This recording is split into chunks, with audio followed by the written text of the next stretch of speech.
Morning class. तो चलिए आज का एक नया टॉपिक फिर से स्टार्ट करते हैं और साथ में समझते हैं कि अलंकार क्या होता है। ठीक है, तो देखिए जैसे यहाँ लिखा है अलंकार। अब आपको उससे पहले एक बात समझाती हूँ नॉर्मल सी, कि जैसे मान लीजिए कोई एक स्त्री होती है, ठीक है, वो अपने ऑलरेडी मान लीजिए वो ब्यूटीफुल है, पर खुद को और सुंदर बनाने के लिए वो गहने पहनती है। ठीक है, कान के झुमके या नाक की नथनी या फिर गले का हार। तो ये आभूषण जो वो अपने शरीर पर डालती है और ज़्यादा सुंदर दिखने के लिए, है ना। तो इससे आपको क्या समझ आया कि एक चीज़, एक औरत जो ऑलरेडी सुंदर है, खुद को और ज़्यादा सुंदर दिखाने के लिए वो आभूषण डालती है ना। उसी प्रकार से कविता की शोभा बढ़ाने हेतु अलंकार का प्रयोग होता है।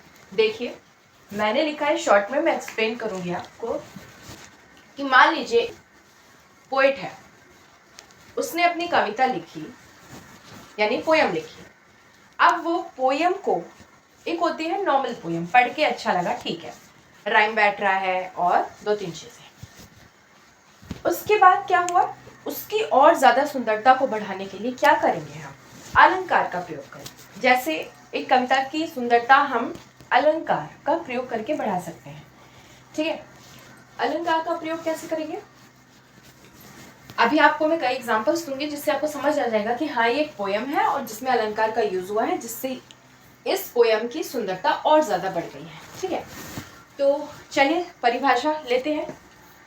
जिन गुण धर्मों द्वारा काव्य की शोभा बढ़ाई जाती है उन्हीं को हम अलंकार कहते हैं। यानी कि काव्य की शोभा यानी जो पोयम है उसकी शोभा बढ़ाने के लिए हम जिन गुण धर्मों का प्रयोग करते हैं, जिन गुण या धर्म क्वालिटीज का, हम जिन टाइप की क्वालिटीज का प्रयोग करते हैं, क्यों, क्या करने के लिए, कविता की शोभा बढ़ाने के लिए। ठीक है, काव्य की शोभा बढ़ाने के लिए, तो उसी को हम अलंकार कहते हैं। ओके, इतनी सिंपल सी चीज आपको समझ आ गई होगी। आगे पढ़िए। अब देखिए अलंकार के दो भेद होते हैं। ठीक है, शब्दालंकार और अर्थालंकार, ये दो भेद हैं अलंकार के। अब ये शब्दालंकार क्या है, पहले इसे समझिए। शब्दों के माध्यम से सौंदर्य में वृद्धि की जाती है, शब्दों के माध्यम से सुंदरता में वृद्धि की जाती है। मान लीजिए एक पोयम लिखी गई है, उसमें बहुत सारे शब्द हैं, ठीक है, अब उन शब्दों को ऐसे यूज किए गए हैं, वो शब्द ऐसे यूज हुए हैं कि पढ़ने में बहुत सुंदर लग रहा है, वो पोयम पढ़ने में बहुत सुंदर लग रहा है। ठीक है, तो उसकी सौंदर्यता बढ़ गई। दूसरा, शब्द विशेष के कारण सौंदर्य उत्पन्न होता है, यानी कोई ऐसा शब्द है उसी के कारण पूरी कविता में सुंदरता भर जाती है। ठीक, अब आपको एक एग्जांपल दूंगी तब आपको समझ आएगा। कनक कनकते 100 गुनी मादकता अधिकाय। अब इसमें सुंदरता, ये दो शब्द बढ़ा रहे हैं, कनक और कनक। अब ये जो दो कनक है, इन दोनों का जो अर्थ है वो भिन्न है।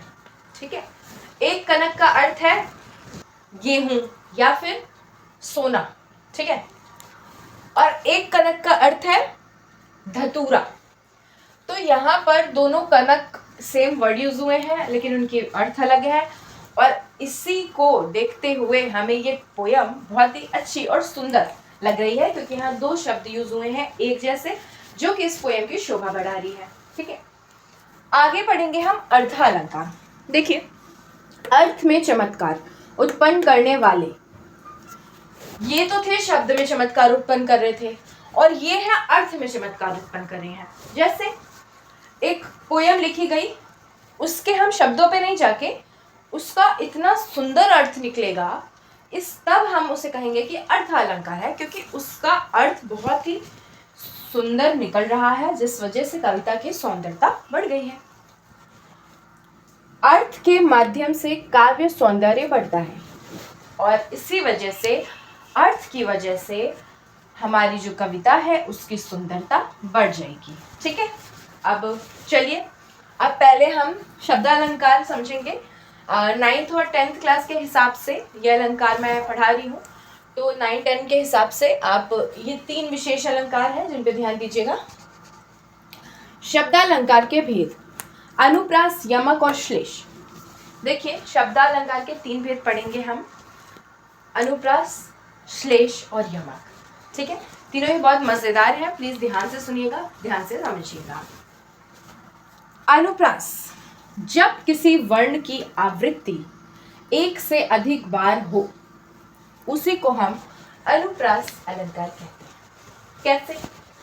जैसे कि मान लो मैंने एक कविता लिखी, ठीक है, उस पे मैंने एक होते हैं शब्द, ठीक है, अब शब्द से भी छोटा वर्ण हुआ हमारा, ठीक है, तो जो वर्ण है उसकी बार बार आवृत्ति हो रही है, यानी कि वो बार बार आ रहा है, एक ही वर्ण बार बार आ रहा है, ठीक है। तो जहां पर वर्ण बार बार आए उसी को हम अनुप्रास अलंकार कहेंगे। अब आपको मैं एग्जांपल भी दे देती हूँ। तरनी तनुजा तट तमाल तरुअर बहु छाए। आप बताइए इसमें बार बार किस वर्ण की आवृत्ति हो रही है? सिंपल है, आप पता कर पा रहे होंगे कि तरनी में त, तनुजा में त, तट में त, तमाल में त, तरुअर में त, ठीक है। तो यहाँ पर 1 2 3 4 5 6 7 शब्द में से 7 शब्द हैं जिनमें से 5 शब्दों में एक ही जैसे वर्ण की आवृत्ति हुई है, तो इस वजह से ये अनुप्रास अलंकार हो गया। त त त त त 5 बार, ठीक है। अब हम दूसरे एग्जाम्पल समझते हैं। चारु चंद्र की चंचल किरणें खेल रही हैं जल थल में, ठीक है। अब यहाँ पर किसकी आवृत्ति हो रही है? च च च च, 4 बार च वर्ण की आवृत्ति हुई और इसी वजह से ये अनुप्रास अलंकार हुआ, ठीक है। देख, आपने एक चीज और सुनी होगी, चंदू की चाची, चंदू की चाची को चांदनी की चमचे से चटनी चटाई, ऐसा करके जो भी है ये, तो इसमें आप च च च च बार बार यूज कर रहे हैं, तो ये भी अनुप्रास अलंकार का एक एग्जाम्पल हो सकता है, ठीक है। तो चलिए अब आगे के भेद पढ़ते हैं। तो चलिए आगे के भेद पढ़ते हैं हम। आगे का भेद है यमक अलंकार, दूसरा भेद हमारा। जब कोई शब्द एक से अधिक बार आए और अर्थ अलग अलग हो, देखिए समझिएगा बात को। जैसे मान लीजिए ये एक सेंटेंस है, ओके, इसमें 5 शब्द आए हैं, ठीक है, एक सेंटेंस है, इसमें 5 शब्द आए। तो मान लीजिए ये जो ये वाला शब्द है और ये जो ये वाला शब्द है, ये दोनों सेम है, एकदम सेम, ठीक है। जैसे हमने कनक कनक के सौगनी मादिकता अधिकाई ये वाला एग्जाम्पल पढ़ा था, तो उसमें 2 शब्द सेम थे। तो यहाँ पे भी यही है, कोई शब्द आए एक से अधिक बार, ठीक है, तो और अर्थ अलग हो, जैसे कि इनका अर्थ अलग होगा और इसका अर्थ अलग होगा, ठीक है, उसी को हम यमक अलंकार कहते हैं। कैसे? देखिए, 3 बेर खाती थी वे 3 बेर खाती है, ठीक है। अब देखिए यहाँ पर बोला जा रहा है, इसका मीनिंग है कि 3 बेर, बेर यानी टाइम की बात हो रही है, कि पहले 3 टाइम खाती थी खाना, ठीक है, सुबह दोपहर शाम। तो यहाँ पर ये तो हो गया समय, ठीक, ये हो गया समय, और यहाँ पर ये हो गया फल, ठीक।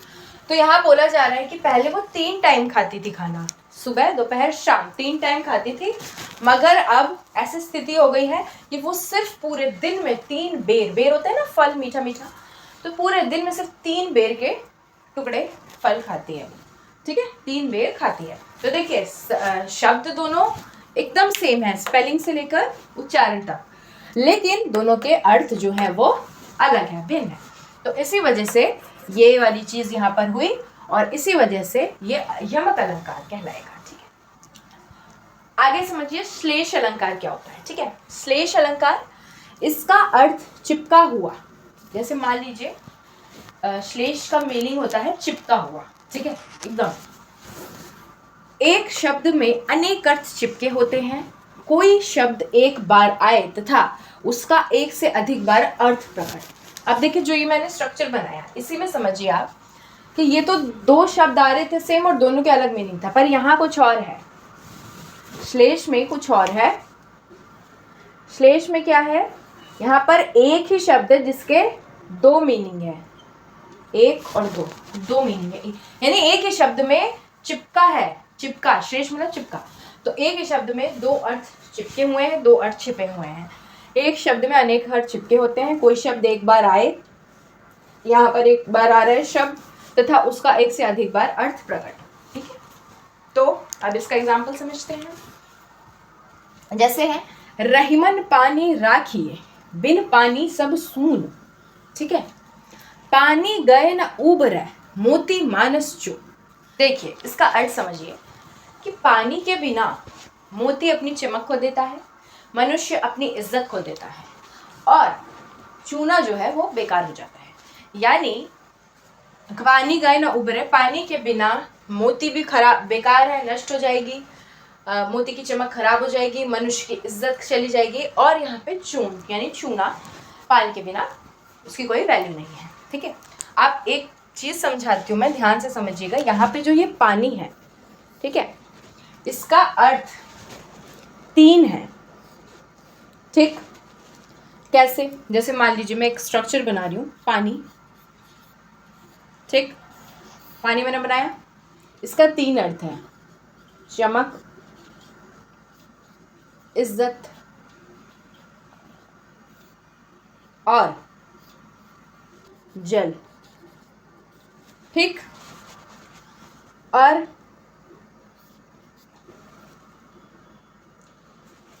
यहाँ पर मोती, मोती लिखा है, यहाँ पर मनुष्य लिखा है और चूना। आपको बात मेरी समझ आ रही है कुछ? मोती के लिए चमक, मनुष्य के लिए इज्जत, चूना के लिए जल। बहुत ही इंपॉर्टेंट है, इसके बिना इन तीनों चीज के बिना कोई भी, मतलब ये नष्ट हो जाएंगे अगर ये तीन चीज इनसे ले ली जाएगी। ठीक है, तो ये आप बात समझ रहे होंगे कि यहाँ पे पानी के तीन मतलब निकाले गए थे, जिनकी वजह से ये श्लेष अलंकार हो गया। ठीक है, तो आई होप आपको मेरी क्लास समझ आई होगी। अगली क्लास में हमने तीन शब्दालंकार के तीन भेद कर लिए हैं, अब हमें अर्थालंकार समझना है, उसके लगभग हम 5 भेद करेंगे। ठीक है, तो अगली क्लास में हम मिलेंगे अर्थालंकार के भेद के साथ। जय हिंद।